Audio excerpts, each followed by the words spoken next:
Welcome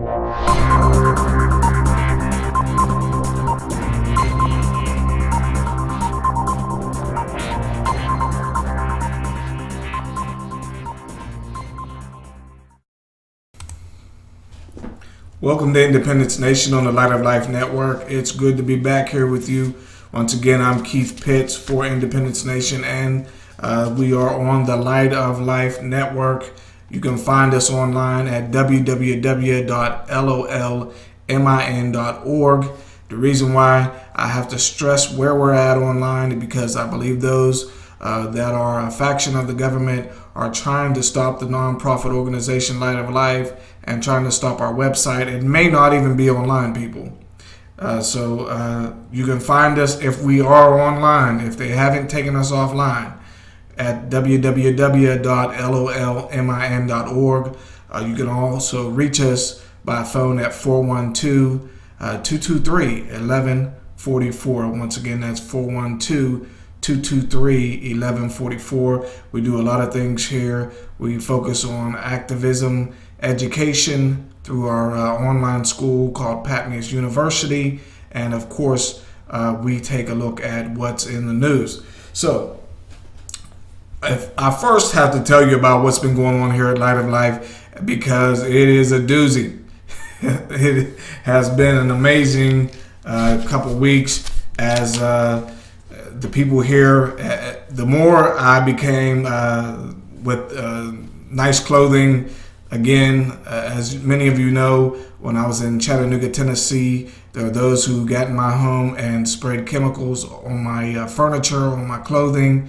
And so I'm back in the dress shirt and tie. And as I got back in dress shirt and tie, all hell has broken loose. And we have those who are hacking this computer and many of the computers here at Light of Life, and they're trying to stop this broadcast. So we were going to come to you with a new equipment, with our new vMix mixing software with lower thirds, et cetera, but I can't come to you on that platform because they hacked the software on the computer, and so I actually had to download this platform here, this trial platform, which we had previously had, but I had to download it in order to get back online to at least let you know what's going on. So if you can see it in the bottom there, this is a trial for this one, and hopefully we'll be able to get the hackers out of the computer and out of the computers and be able to move forward, as I said, with the new software and new lower thirds and the like. So here's what happened the other day. So, or I should say the last 2-3 weeks. There's been things going on here where people who are trying to stop this organization, trying to get under my skin, and believe me, they have. And I haven't used language that many call cuss words. I don't believe in cuss words, but as I have previously stated on here before, but I don't usually use any type of form of language of the like, but they got me to that level and have gotten under my skin as I sit here in my office. They have tried to throw a bucket of I don't know if it was water or some type of other chemical, but a bucket of some type of liquid at me through my window. Now I have to keep my window closed. They have done things as far as stolen the remote outside the ledge of my home and stolen my tools. And this time I caught the guy stealing my tools. I caught him red-handed. I was an eyewitness to him stealing my tools. I had told him to put the tools back, and he refused to do so. And so on the way out, as he has a weapon, being a hammer he had of mine in his hand, I grabbed a rake. And so here in Ohio, the law is 1-to-1. So if someone else has a weapon, you're allowed to have a weapon as well to defend yourself. And so he had a hammer that was mine. That was what one of the items I saw him stealing. And I grabbed the rake.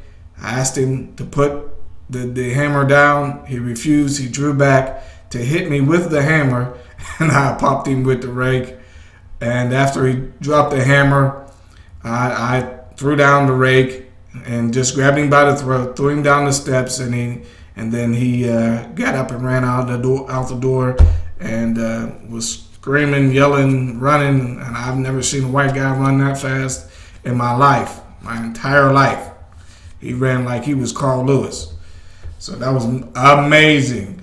I was going to run after him, but I was an athlete, I should say. I don't know if I'm an athlete like I used to be, but I was an athlete. I'm 38 years old now. Many of you know I played football at the University of Pittsburgh with a lot of great people: Anthony Dorsett, Curtis McGee, Mark Butler, Sadiq Dorm.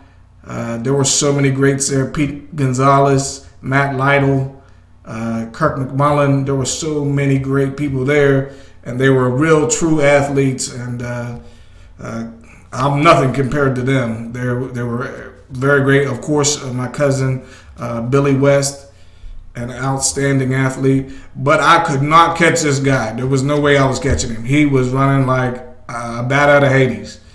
And so running and screaming, and anyone that runs that fast deserves to get away.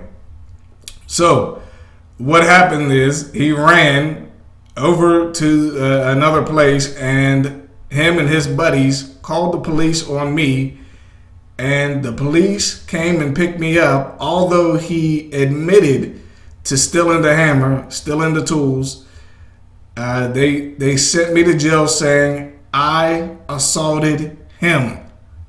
So here we go, people. And this is all just a plan to get me out of money. This is what these, when you live around bigots, is what I learned. These are the types of things they do. This is what goes on with these types of bigots. They don't care about me keeping to myself. Many of you know I'm Messianic Jew. And so I keep to myself. I don't have any of the like-minded people here in the area. Of course, when I get to Pittsburgh, they stopped us from moving to Pittsburgh as we tried before. Called the people and told them not to rent to us. But as I get to Pittsburgh, I'll be able to live in the Jewish community, away from bigoted people and small-minded people who see black progress as a problem in this country. So that's what's going on. I got arrested. But I believe it even goes deeper than that. And because when I got there to the jail, they put emphasis on my DNA as if it was going to pop up in CADIS or something like that. And it obviously didn't pop up because they came out and they looked disappointed, to say the least. They looked extremely disappointed. They wanted to be able to say that this black man did this, such and such in the past. The only thing they can do is go back about, maybe 15 years ago to even say I've ever gotten into an altercation with someone. So that's what's going on here from people. And the woman lives above me. She's a part of this situation. The man and his girlfriend lived across the hall, and they were all in cahoots together. She was actually the one who tried to throw a bucket of some type of solution through my window at me as I was in here doing my work. It was him that stole the remote, and the same guy. Now, this is the same guy. When he stole my remote, I reported him to the sheriff's department. They did absolutely nothing to him. And so I knew something was up. And actually, a week before the incident where I caught him stealing, my tools came up missing, and they couldn't get me to react and do anything about it. So they, a couple days later, put them back. And then, as I said, this time I caught him red-handed, caught him with the tools in his hand, and he started screaming, yelling, saying, I have hell to pay, whatever that means. I have to say he acted as if I know him, and as if I had done something to him in the past. Now, as I said, I haven't lived in this particular area where we're at is St. Clairsville, Ohio, close to Wheeling, West Virginia, and about an hour from Pittsburgh. So he acted as if I knew him, as if I had done something to him in the past, and said I had hell to pay. And I believe that's the reason why he let me catch him stealing my tools this time. And he wanted the altercation to happen. And obviously someone either he truly believes, or these people truly believe that I've done something wrong to them, or someone has hired these people to do this. Either way, it needs to be looked into. Byron Pitts, ABC News, if you want to look into it, I would appreciate it, because these people are after me, and they want a way to put me behind bars or to take me out of money that belongs to me and ultimately belongs to this organization. Now, we had planned through our new system to be able to go to break and go to commercial. Obviously, I can't do that on this platform, so I'm going to go ahead and move forward to other things that we had in mind and in store. But I just wanted to let you again know what's going on. I have these same people. The woman that lives over me, her name is Sue. I suspected him selling drugs, and so they're leaking a chemical down through to my bathroom, and it has blackened the wall, many parts of the wall. I think that they're trying to find a way to get black mold into my lungs, and these are the types of things you have to go through. Now, I have a police database, and I looked her name up, and her name doesn't come up on anywhere on this region or this part of Ohio, but several hours away. So I don't think she is who she says she is. I truly believe that it's a possibility, because when the man was stealing and he didn't get arrested at all, and he was able to run somewhere after fighting him from getting my tools back, he ran somewhere and called the police, and they arrested me. I think that suggests that he has part in something that the law enforcement are involved in. So once again, these people need to be investigated, but I don't think they're using the names that as I said, the woman above me is called Sue, and I don't believe that her name is actually Sue. And I believe that these people are possibly working with some form of government, possibly the Ohio Bureau of Criminal Investigation. Obviously, they don't care that I haven't done anything wrong. They want to what is called police baiting. And if you're not familiar with police baiting, it's when the police don't have a charge on anyone. They simply find a person, and then they hire people to antagonize you and bother you. I've seen them do this to a guy in Tennessee. His last name was Sneed, and they did this, and they even had people shoot up his home for him to come running out. Matter of fact, they had people bust out his windows with a rock, and when he came out with a gun and was chasing these people, shooting at them, then they arrested him. But this is complete and total police baiting. This is what they do. They find a person that they want to go to jail, and then they have people harass them until they can put a charge on them and put them behind bars. And so what do they have against me? Now, this is going to sound strange, but some people here in the Ohio Valley have against me that years ago I was dating a woman, and somehow she ended up being around some people and got lice. And by her being around me, and we frequenting restaurants and different places, people here in the Ohio Valley got lice from it. Some people by the name of Sparshane, and Nick and Anthony, otherwise calling his name Herc, and some other people, Michael Shaheen. And but listen, I'm gonna tell you this: you didn't get it from me. You can't get it from someone black with no hair or very little hair. As far as I know, black people don't get lice, and especially blacks with no hair. So they may be behind this, as I've heard that they are upset. But this happened over 10 years ago. And these are the ways but they'll find something. If you're black and successful in this area, they will find something to argue with you about and try to find a way to put you behind bars so they don't have to see you walk around with dress shirt and tie, suit and tie, looking good, suited and booted, as these businesses here close and have nothing, and they don't believe that anyone of my persuasion should have it. They're even more upset when they have to close their businesses and see mine thrive. Now, as I said, we don't have our mixing platform today, as they have hacked our system, and we can't bring that up. But what we can do is move forward, and let's get to the news. Let's get to what's in the news. Now, that's the first thing in the news. We're going to look at quite a few things, and I hope you have some time. Sit back, kick your feet up. We're going to take a look at what is in the news. Now, here's in the news: Obama and Ukraine president-elect discussed U.S. help to train Kiev's military. So now, here we go.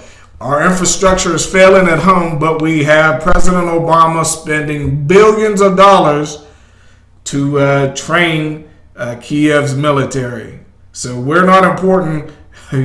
Our cars are getting busted up on the roads, and our people are out of work, as our roads need to be repaired, and people could go to work, and therefore bringing tax dollars. But no, they're not worried about that. So let me read a few of the excerpts of the article. The U.S. has pledged additional military help to Ukraine, as well as potential training of its law enforcement and military personnel. President Obama's vow comes as Kiev continues to airstrike as a part of its military operation in southeastern Ukraine. Obama pledges $1 billion for more troops and military drills in Eastern Europe. Since March, the White House has approved more than $23 million in security assistance to Ukraine. Now the U.S. is providing additional $5 million aid for the provision of body armor, night vision goggles, and additional communications equipment. The White House has said that aid for Ukraine has included 300,000 ready-to-eat meals, or also known as MREs, and financing for medical supplies, helmets, handheld radios, and other equipment.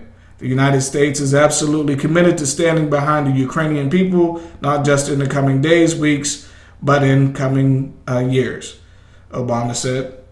Obama said it was critical that other countries also support Poroshenko and Ukraine's new government, including by training its military and police.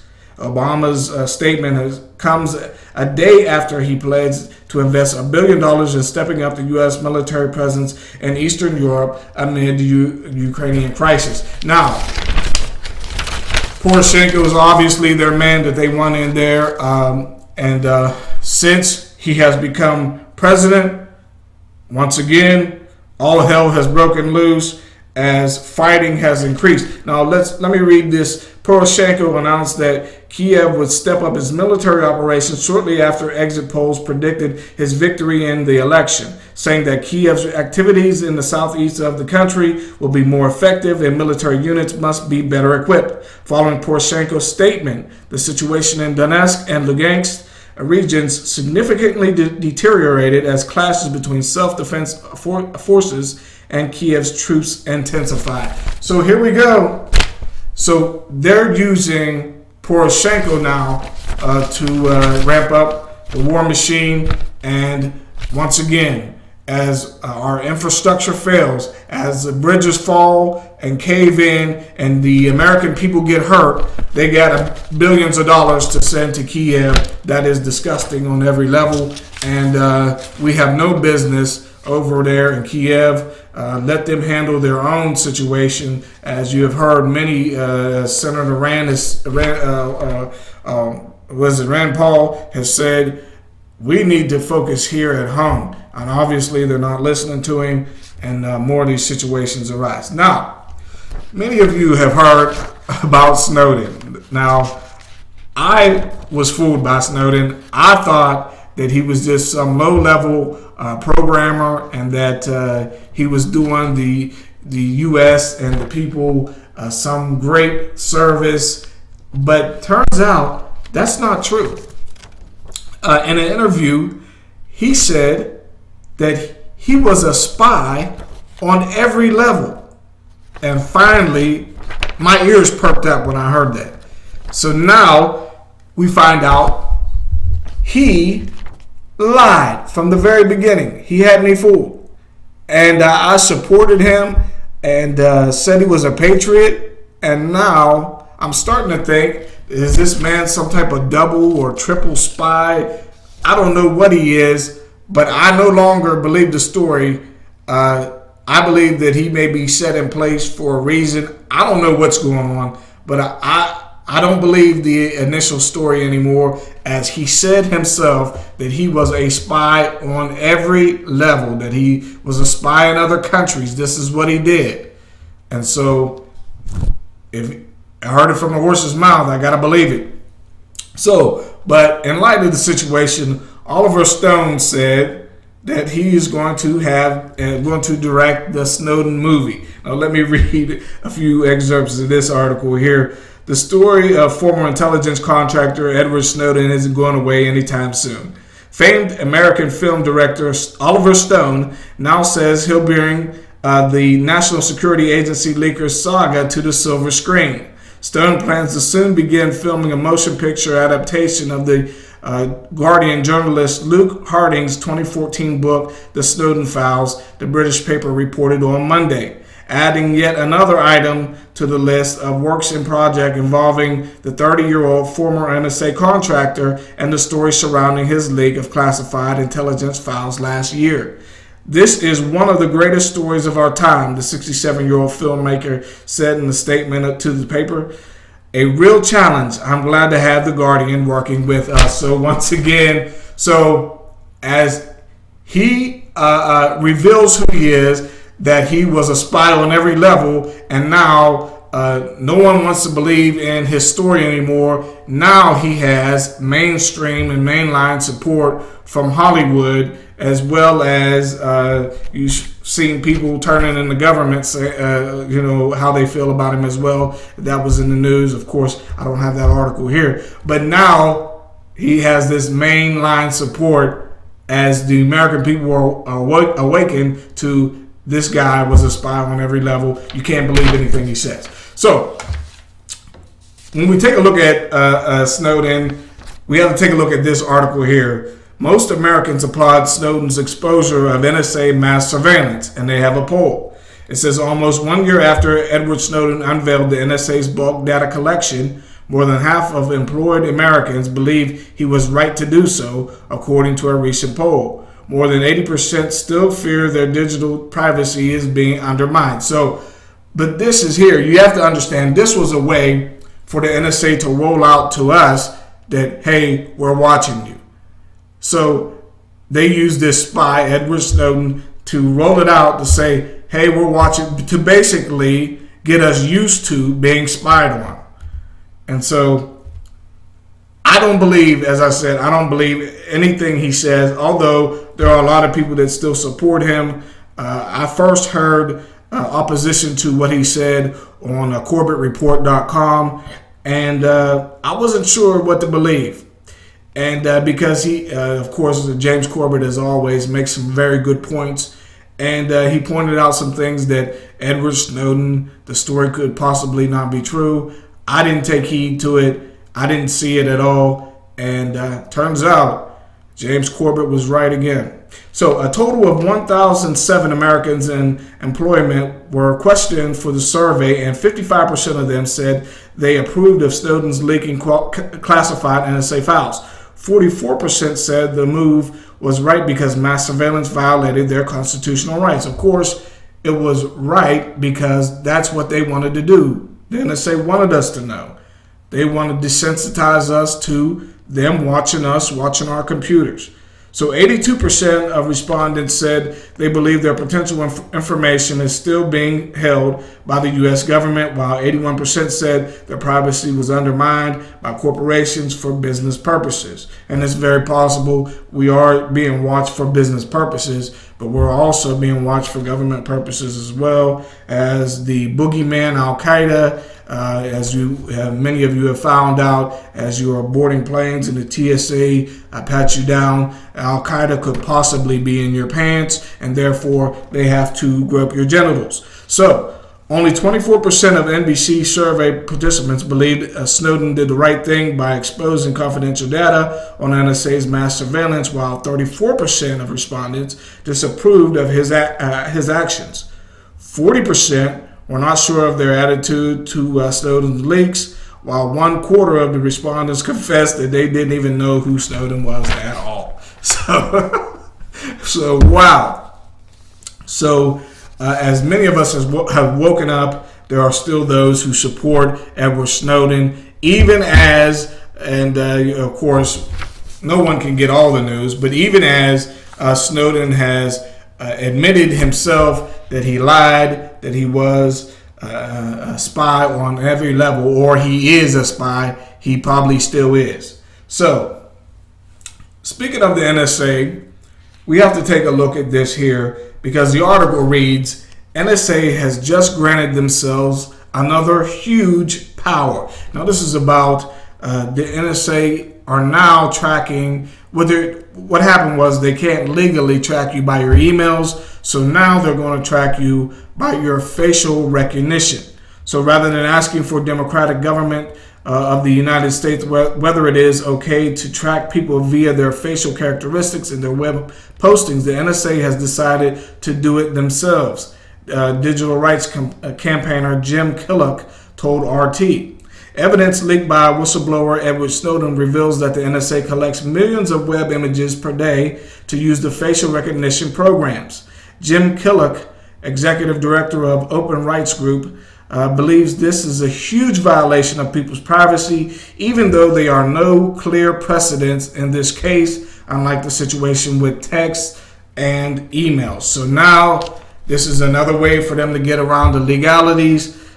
They want to track you by your facial recognition and thus be able to get to your text and get to your emails. So I hope you're understanding this. They can't go directly to your texts and emails. So now they'll use their facial recognition to get to your texts and emails. So they'll say, oh, well, we did it the right way because there's no precedent for this. There's no legal paperwork for this. So therefore, we're going to track them by their facial recognition and therefore still be able to get to their texts and emails and spy on the American people. So let me read the last part of this.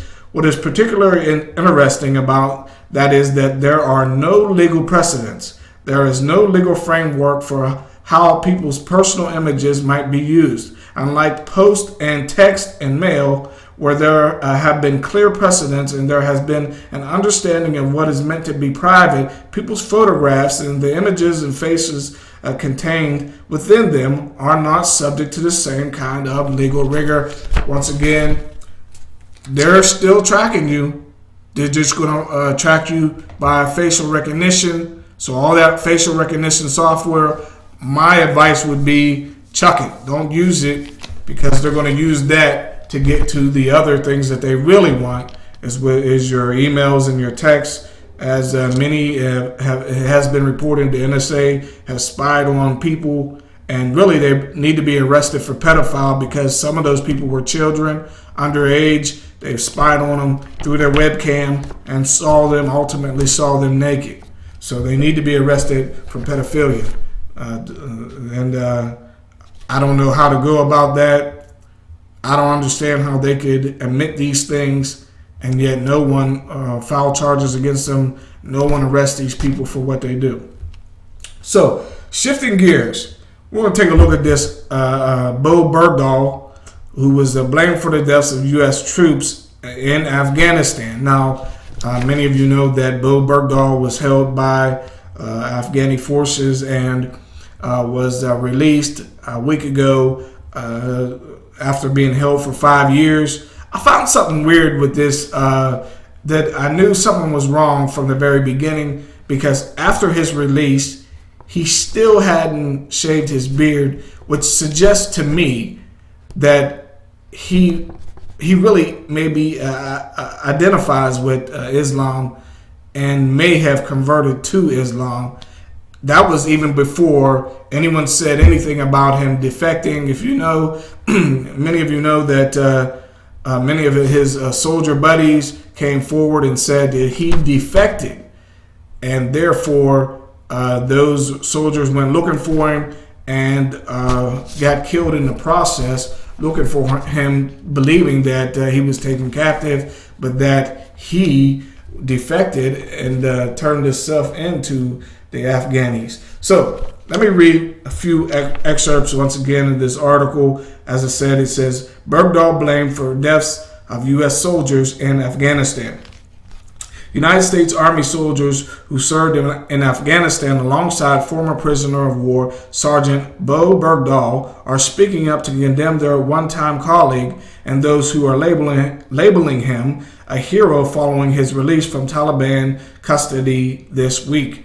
Now, one of the more vocal critics of the just released soldier is Nathan Bradley Bethea, and I hope I'm pronouncing that correctly, Bethea. Nathan Bradley Bethea, who told the Daily Beast this week that he served in the same battalion at the time he went missing in June of 2009. For the last 5 years, Bethea wrote, the Army has ordered that the circumstances surrounding Bergdahl's disappearance be kept quiet.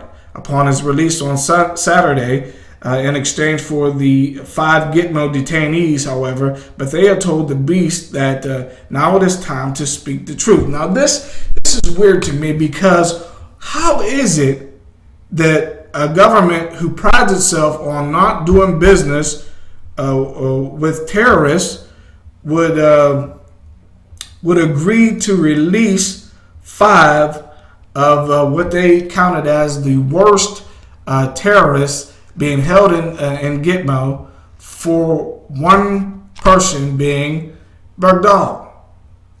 I don't get that. There's something strange going on here.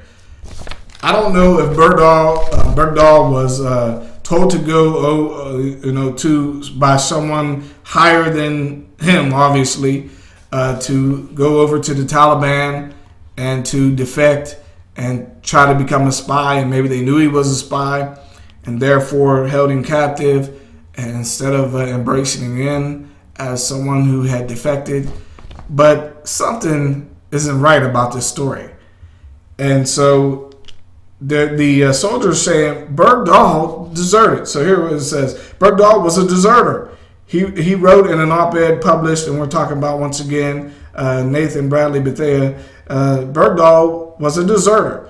He wrote in an op-ed published on Monday, and soldiers from his own unit died trying to track him down. According to Bethea, Bergdahl did not lag behind on a patrol as cited in news reports 5 years ago. They lied. Instead, he wrote, Bergdahl stayed awake one night and then fled their post in the city of Sharana on foot. Something's wrong here. Something's seriously wrong. He deserted, Bethea insists. I've talked to members of Bergdahl platoon, including the last Americans to see him before his capture. I've reviewed the relevant documents.